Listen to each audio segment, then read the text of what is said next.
I drink water. Oh, so that makes you have to pee. You can get both Captain and Superman to like vouch for that. I drink water pretty much exclusively to the detriment of everything else. Which What is not flavor? detriment, it's healthy for you. What flavor water? Do you drink Smart? Do you drink Fiji flavor? Do you drink Static flavor? Water. It's water. Oh. Look, I'm not, I'm not an addict. I just had the government put a pipe in my house that directly pipes water to me. That's crazy. You could die from drinking too much water, right?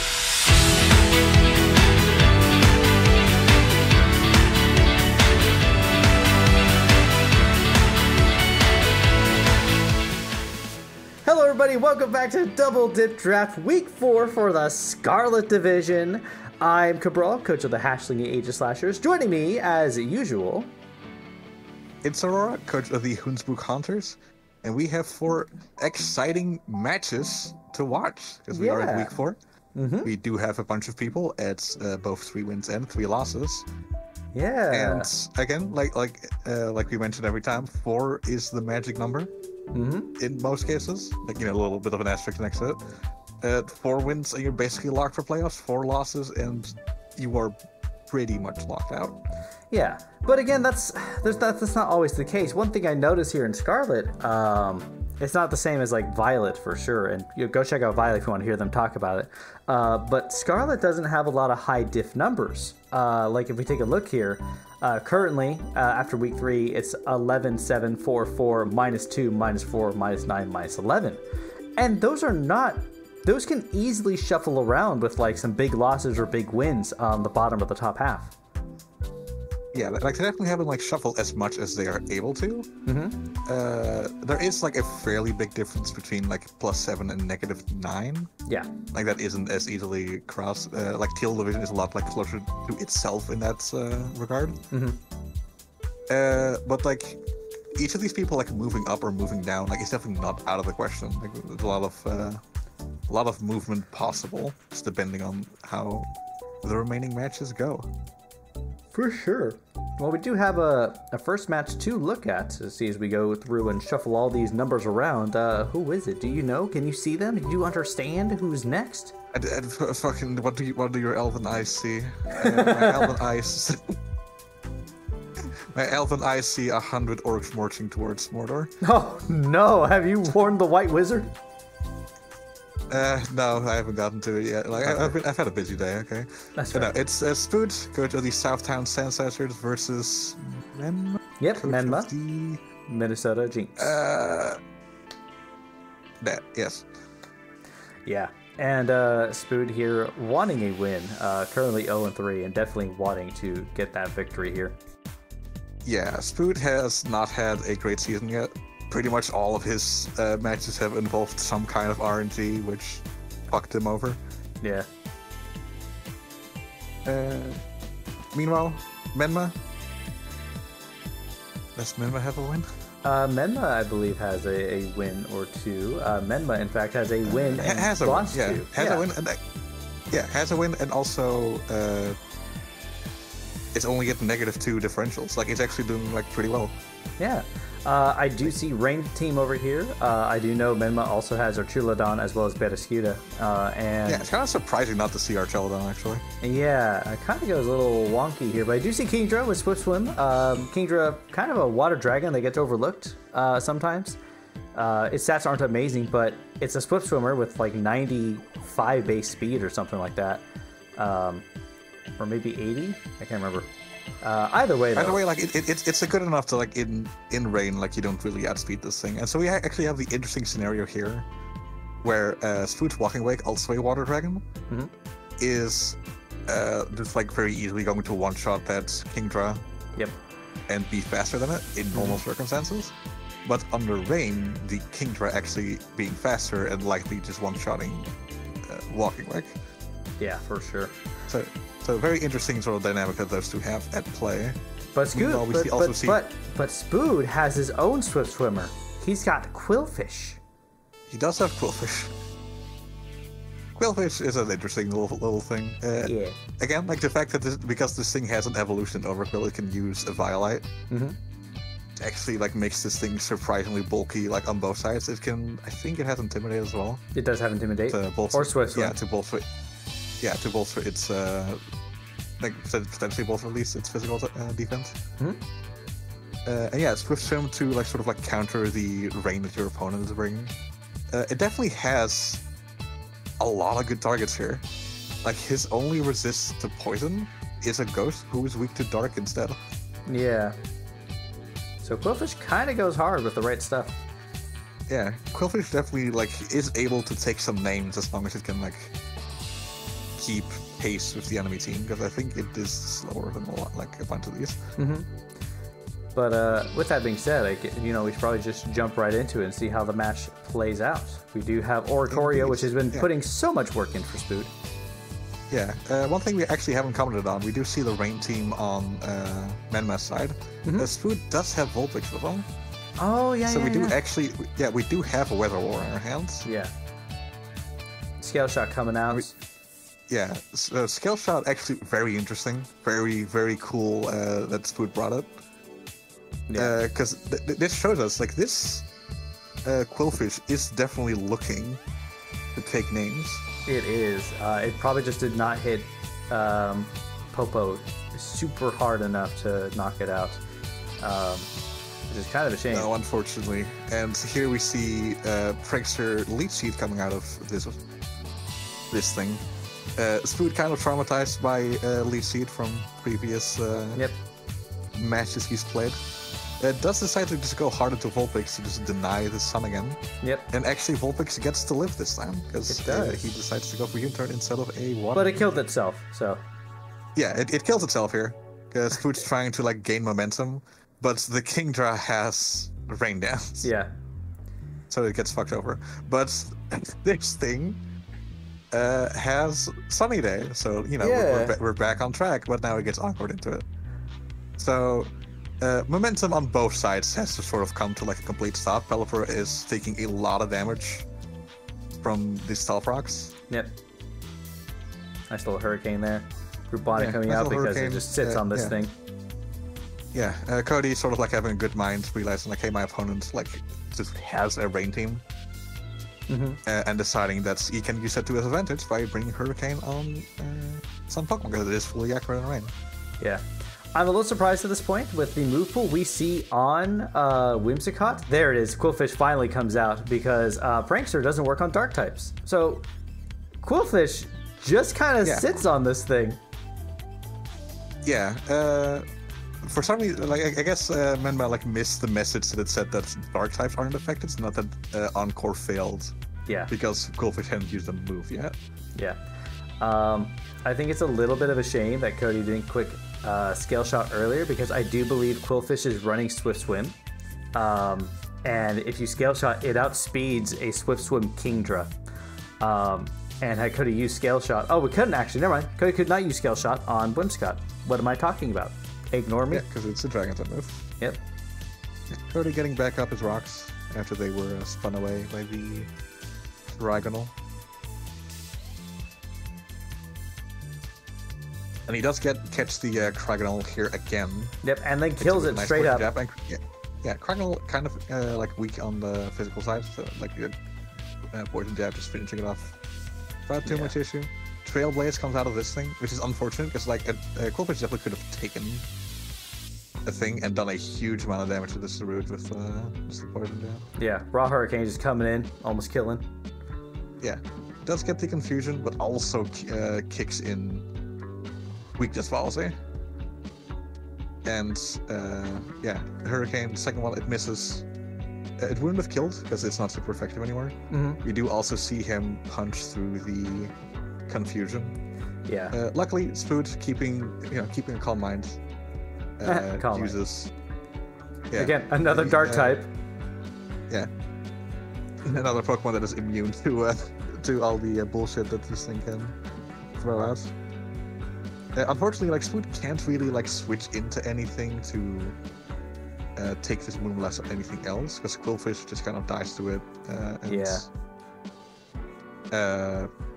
what do you call it? Walking Wake. Yeah, like also another weakness policy. Yeah, we see a second weakness policy coming out here, but it's not. It's okay still. This thing can't kill this thing in one shot, but it does get the 50% from. Yep, and the confusion sucks right there. This is still within range though for Cody to kill. Nope. Okay. It isn't actually. Oh, is it not? It did it did less than 50. Yeah. It did like 37, I think. Well, it would have been enough and range unfortunately, like those two confusions sort of deny Spoot this game because had he like broken through that confusion, the second Dragon Pulse just kills the thing. Yep. King Dra comes in, is outsped by Walking Wake, and also dies through a second Dragon Pulse. So instead of it being 2-0 for Cody, Menma, at the end cheats the game out of him. Yeah, and it's again down to luck. It feels like this season. Yeah, Spoot is having the worst time this season, unfortunately. This also pushes him down to 0-4. Yeah, and like you mentioned, like he is not completely out of it yet. No, because his differential at this point is not the worst. Yeah, it's negative 13. Yeah. But sort of like the tough thing is being or like trying to get into playoffs at 3 and 4 is that it's just out of your hand. Yeah. Like you have to have things line up correctly in order for you to snipe that last spot potentially. And the way things are currently going, I'm not especially with Spoot's luck right now, I'm not sure if that is going to be happening. Yeah, but that stuff we'll have to wait and see and hear from future us on what happens there. But in the meantime, we do have our next match of Jake of the San Fran Furrets versus Spootman Vincent of the Heerlen Hawluchas. And I'm very interested to see how this goes. Jake did just get a win last week, I believe. Or no, was fighting Cody week 2. Fighting Cody is week 2, I think. I don't remember. I don't remember either, but yeah. Either way. We have, Vincent currently undefeated in this division. Last week stalled out Food with a horrible protect spam, sort of like death by 1,000 cuts strategy. Yep. And we see Trash Banner here with an actually pretty offensive team, a team that very much oriented around trying to kill things fairly fast between Lycanroc, Deoxys Speed, and Noivern. Yeah, it's a lot of speed control on his side, especially with Sandstorm as well. Yeah, Sandrush Lycanroc is faster than anything Vincent can even Scarf. Yeah, for sure. But, with that being said, I don't think there's really much else to go off of because we see offense and we see defense. And I think we just have to see which one wins. The car or the wall? Who's going to win? Well, it might be defense. It depends on if that's that's the kind of team that Vincent brings here again. True. We do really see an offensive move at least coming out of this thing. Ivy Cudgel just doing so much very interesting, predicting the switch, hitting that Iron or Ivy Cudgel. And actually very cool here with the spiky shields, the chip damage that's this Snorlax now takes. Yeah. Puts it into clean range of Ivy Cudgel a second time. Because we don't know how much of a roll that first hit was. Yeah. But we do know that with the second one, it's sort of yeah, I'm certain this thing is banded at this point. Yeah, we know that it doesn't need to high roll that second hit. Yeah. Yeah, that thing kind of shows off the fact that it is choice, because Lycanroc does kind of lack on the offensive side without a damage boosting item. And unfortunate Will-O-Wisp missed there. Yeah, and that does come back because he does try to hex this thing a couple of times. Yeah. And if this thing had been burned, it takes just so much more damage. Yeah. Would have just been dropping down line. This thing barely does any damage to Rotom actually. Yeah, even with the hex. That thing is definitely just fully Spadef invested. Yeah. And here out comes the man of the hour. It's the Deoxys Speed. It's the Twizzlers with the Psycho Boost. A terrifying, unique move to this thing. Yeah, this thing, it's 140 base power. We see do over 70 here, which means that if he just clicks it again and hits, that kills. Yeah, but extreme speed does not kill. Yeah, unfortunately, like, yeah, it goes for the extreme speed, which doesn't kill. And now Vincent had a chance to just heal this thing up. Yeah, so at this point, like, that's still doing 34 at half. That's actually still crazy. Yeah. But at this point, too little, too late. Time to switch out and...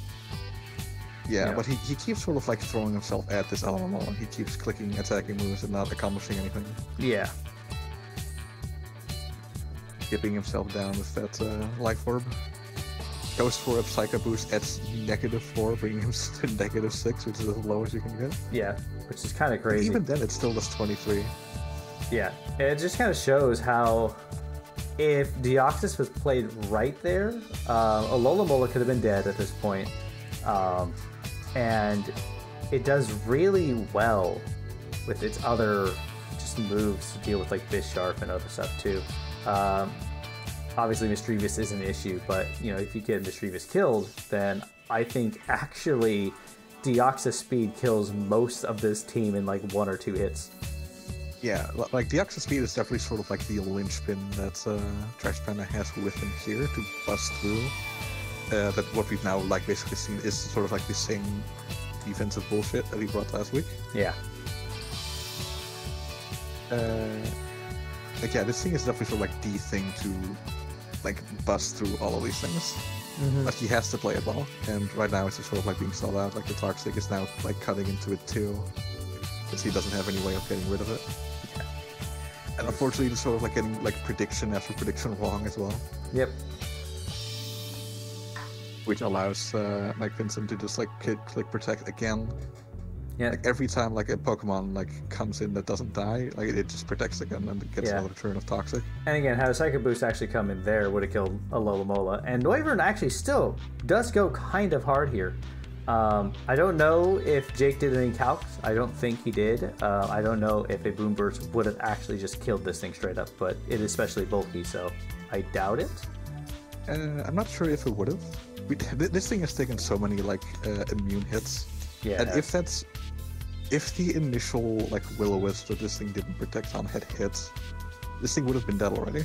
Yeah, absolutely would have. Instead, it's still being a nuisance. Yeah. Jake absolutely, like, that's solid right there, actually. Jake absolutely had the tools to deal with a lot of Vincent's team, and I think actually had a chance for winning had he played, right? I think, I think like playing a bit more cautiously with the Deoxys like definitely could have led to a victory on his end. Yeah. You see 2 things going down, and we see that's Yeah, and at this point, it's just Vincent just like chipping this thing down again. Yeah, just to ensure a victory over here. Comes in. Flurret Muscles comes in and just does its thing, and it clicks protect, just so Jake can die to Toxic. Vincent is just like systematically allergic to ever attacking anything in this match, but he wins. If it wins 4-0. Yeah. Sort of like the same situation happened like last week, where like sort of like the key defensive pieces that Vincent was playing with, namely Alomola and Mischievous, they do end up dying, but they end up dying too late.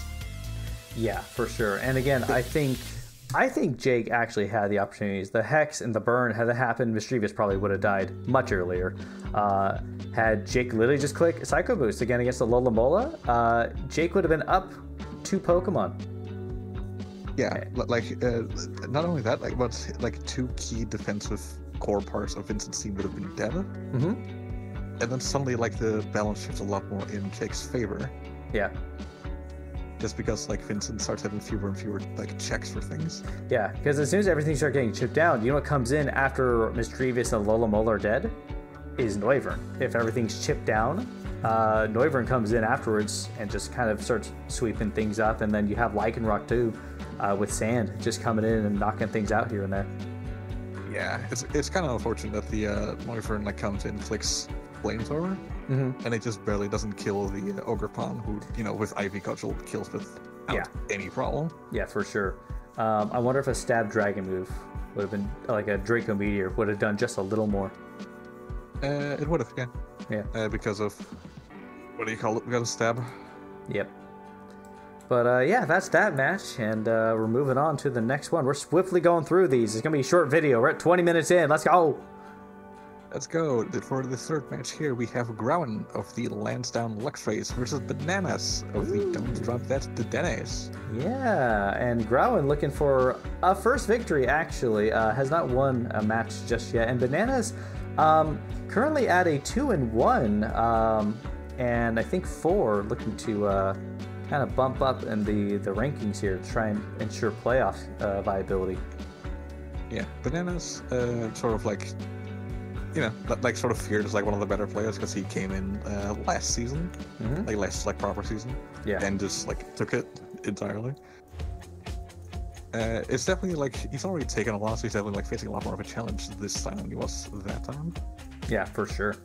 But that being said, Grauen is fairly new and is now going up at, like against another one of like the strongest player we have here. Like Grauen has not had an easy matchup so far, I'm pretty sure. No, has not. But Grauen's been showing a lot of promise in some of these difficult matchups.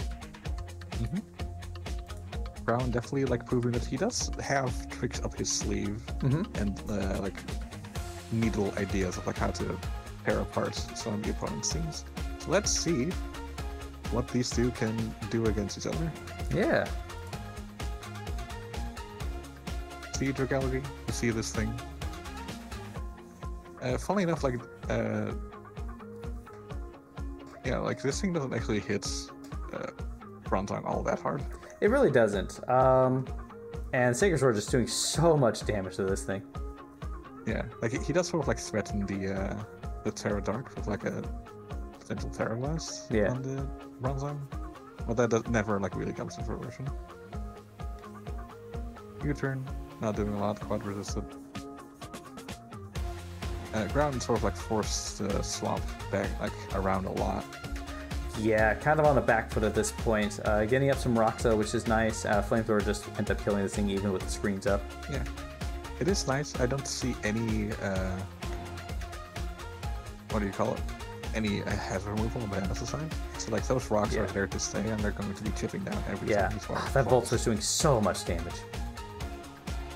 I wonder if a Thunderbolt actually would just straight up kill this thing. Yep. And we see that the protects on the Volcanion coming in handy as it's stalls out the poison turn on this thing. And Volt Switch is always so free on this, but Thunderbolt just to do a little more damage. Nice Volt Switch. Look at that. Down to half health almost on Reuniclus from just a Jolteon. Yep. And in comes Galamultrus. And this thing's Fiery Breath kind of is almost entirely free. Yeah, it really is. It's not like hard switching in on this thing. Like coming in safely? Sure. Hard switching, not as much. Yeah. Triple Axle coming in and doing a lot of damage. Coming in really clutch because it hits multiple times and it breaks through this the disguise of Mimikyu, making it like Mimikyu, who usually sort of like has one free hit it can take.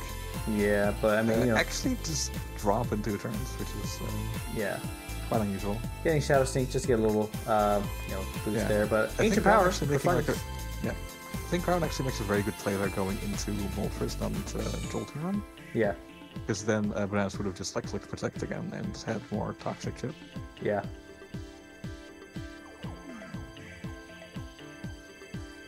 Blaziken coming back out because, you know, it takes most of the hits from Sprigatito.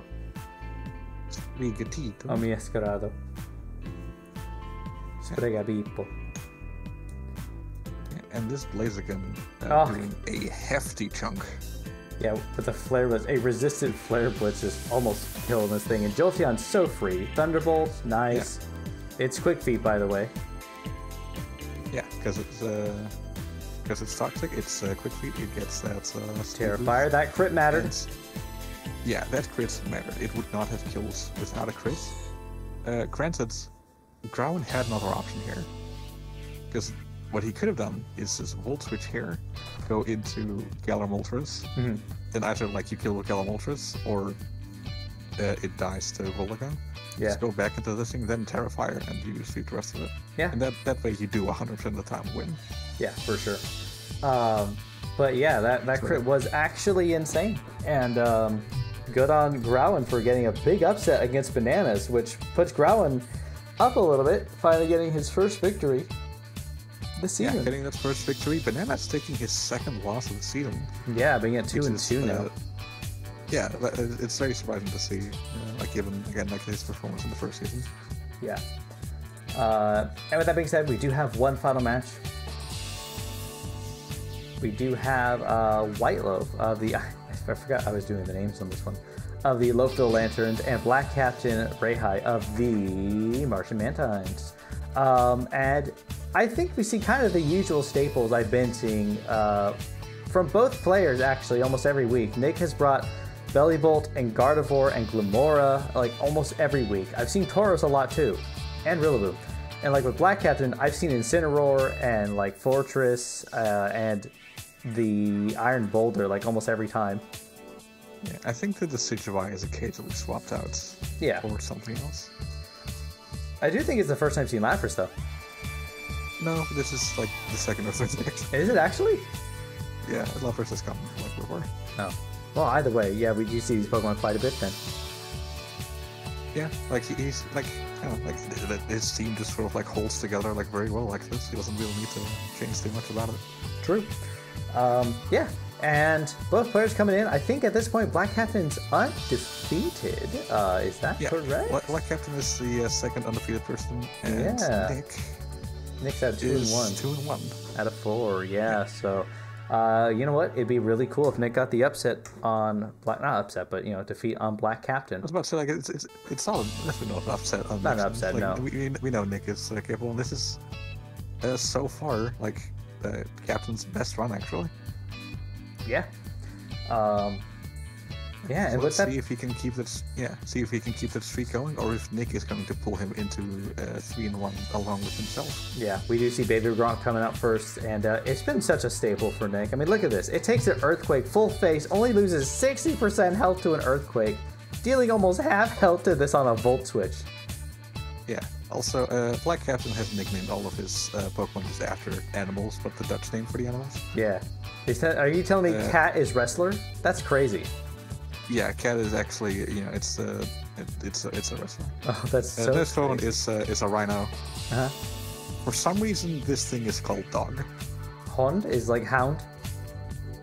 Yeah, basically. Ah, interesting. Okay. I don't know why he called this thing Dog. He did ask me, like, oh, what should I call it then? And I was like, I don't have a response to that question. That parabolic charge, by the way, just straight up killing that thing and it taking a lunge like that is insane. And on top of that...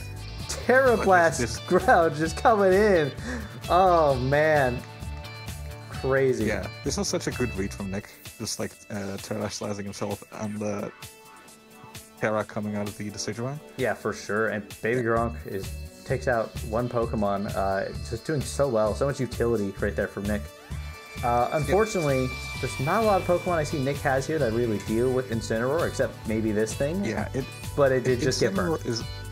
Yeah, Incineroar is a huge problem. He has the one like water fighting type here, which is now burned, which sucks ass for Nick. Yeah. And while Nick has been actually getting really, really good reads on Captain so far, this is where we see Captain slowly turn around. Like Captain can also just like go into Incineroar on this Chandelure every time for free. It doesn't matter. It does 16%. Who cares? Yeah.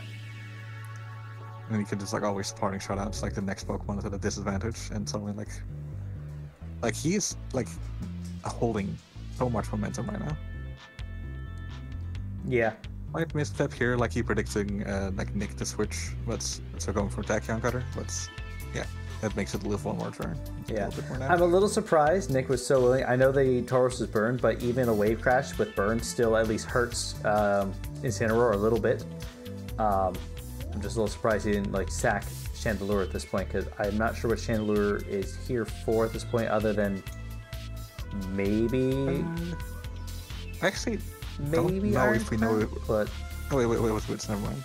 Yeah. Yeah, that is it. Like, if it was for Crown, it should have been Scarfed. Yeah. So I don't really see either. Do you see a hefty hit coming in from the Power Gem? Yeah. Oh, and that Energy Ball with the grassy terrain. Yeah, this Lapras is just eating shit. We don't see Toxic though, which is interesting. Yeah, kind of a shame actually, because everything except for Iron Crown gets toxic too, actually, and it would have been nice on everything except for literally 50% of the Pokemon that are left over. Yeah, exactly. So even being down to Nick's at a rough, or Black Captain being down 2-2, Nick's in a rough spot. Yeah, very interesting. Nick didn't click Grassy Glide there to get at least like a little bit of damage off. Oh, does reindeer stand for horse? Reindeer is... Oh no, a horse is fast. No, I know. A reindeer is reindeer. Yeah, it says reindeer, not reindeer. Reindeer. There's no I. Well, there is I, but it's in a different place. Yeah, that's fair. I mean, like, in Dutch, this literally just means run animal. What does it mean? Run animal? Run animal. Huh. Interesting. REN just means to run, and DF just means animal. Yeah. Yeah. Also, Nick, with his Scarf Gardevoir, is forced to make a choice, like trying to play for differential. Has to sort of like make a 50-50 between Shadow Balling, trying to kill Terrakion, and Moonblasting, trying to kill Incineroar. Yeah. And unfortunately, again, Captain predicts him correctly at the end, stays in, hits Tachyon Cutter. Yeah. Knowing that, like, if he, basically, like, him not risking anything, just, like, always wins him here. Yeah. I'm wondering if Shadow Ball would have been just a little nicer, because I wonder if Nick would have gotten a kill at least on this and brought down the diff just a little lower. I mean, it would have, but like I think he probably expected Captain to like expect the Shadow Ball go into just a predicting situation at that point. And then Moonblast is better. Yeah, that makes sense. No, that's fair. Yeah, but with that being said, Black Captain continues to remain undefeated this season, going 2-0 against Nick over here. And with that being said, this does actually like also keep him on top, and he's doing well. Like both of the Dutchies of Scarlet Division are doing very well. Both 4-0. Yeah. If we're getting into the placings right now, we have the Martian Mantines at the top, 4-0 at +13. Heerlen and Hawluchas, 4-0 at +11. After that, Nick and Bananas tied up at third place, both 2-2 at +2. And on top of that, we have another 2-2 actually, which is Menma of the Minnesota Jynx at 2-2 and 0 differential. Jake at a 1-3 -8, Growin at a 1-3 -9, and Spood at an 0-4 -11. Poor Spood. Poor Spood. Like it's like so much worse knowing that like a lot of that is just RNG. Yeah. Just deciding like at the last moment of a bunch of different games that he just loses. But unfortunately, it's the game we play, and there's very little we can do about it. Yeah, that just kind of is how this game is played. And that's just, it's unfortunate. But on top of that, I think it's so interesting. So one of the things about this division is I think Black Captain and Vincent are very much locked into at least making playoffs. Staying up in first and second, I don't know. That can shift around easily. Their diff isn't stupid high. It's high, but like... Here's the biggest thing about them. Both of them can take a loss and still not fall below because they are 2 wins ahead of the next person. It goes from 4 wins to 2 wins. Yeah. So like on that side, like they have a huge edge. Yeah, and they haven't fought each other yet. Yeah, true. They haven't fought each other yet. They're actually each other's last matches. Oh, that's actually crazy. But we do have 3 players at 2-2 and basically all tied up. So I do believe that it can be anyone's game down below to make it into 3rd or 4th. I think there's a lot of possibility there.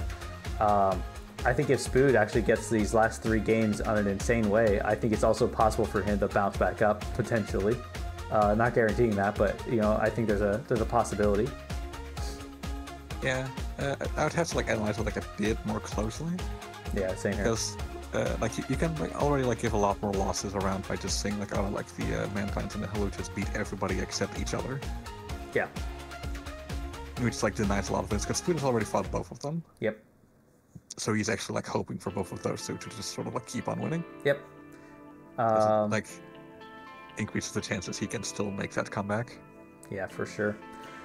But well, like all the people that are 2-2 right now, at least Nick and Bananas haven't fought yet. I don't know if they've fought men. I don't think they have fought yet. And I know Growlin this week is fighting Jacob, the San Fran Furrets, so we're definitely going to see some shuffling over there. So, but yeah, it's gonna be interesting to watch. Yeah, for sure. And like I said in Teal, I'm still excited for week 5. I think there's a lot of just shuffling around on those like lower 2 spots. I don't think anything will be settled for Teal until week 7. Like legitimately, like, you know, I can see a couple others. I could see like leaning towards a few players, and like last place has some contention in Violet. Last place has some contention in Teal division for sure, but like here, it's like 3rd and 4th have a lot of contention to be like going to anyone. Yeah. Like we have 2 people like basically locked in, and then 2 spots which are still so up for grabs. Yeah. That it's not impossible for anyone in this division to still grab at least one of them. And I think it will literally come down to the final week that we're going to finally know, hey, are they actually going to make it? Because, again, with Nick and Bananas being 2-2-2, 2 differential at week 4 is pretty low. Considering, you know, Menma's at 0 and can easily go in, but even Growlin at -9 and 1 win can absolutely just come in there after having a few good weeks left, you know? Yeah, there's a lot of potential to move shit out. Yeah, and I'm for it. I'm wanting to see like one of the people that are currently in the red like claw their way back up. Yeah. And claim that spot of playoffs. I came back from last place and now I'm in playoffs contention. Be sure to go check out Violet and see people over there talk about it. And it's kind of insane. I did not expect to be in 4th at week 4 at all. Yeah, Final Division is a fucking mess right now. It is. Again, go check that out. I think Spood and Nick are covering Violet Division this week. And then we're covering Teal Division, so you'll see us again. Yes. Yeah, go check out those 2 videos and stay tuned for next week. Absolutely. Yeah, as week 5 starts to slowly and steadily like rigidify the people. Yeah, by the end of week 5, we're going to know who's probably in the top and who's going to be left to make it to the final bottom spots. Obviously, there's some exceptions. I do believe Scarlet, we're not going to know until the very end. But I think some other divisions, we're really going to start them to see some, like you said, rigidity and stuff. But yeah, and that's about all we have for today. It's a pretty short video. We're at 38 minutes and we're done. And you can go about your day and do whatever you want. Yeah, just a little bite-sized sneak peek into week 4. Yeah, can't wait for that. Yeah, moving into week 5. Woo!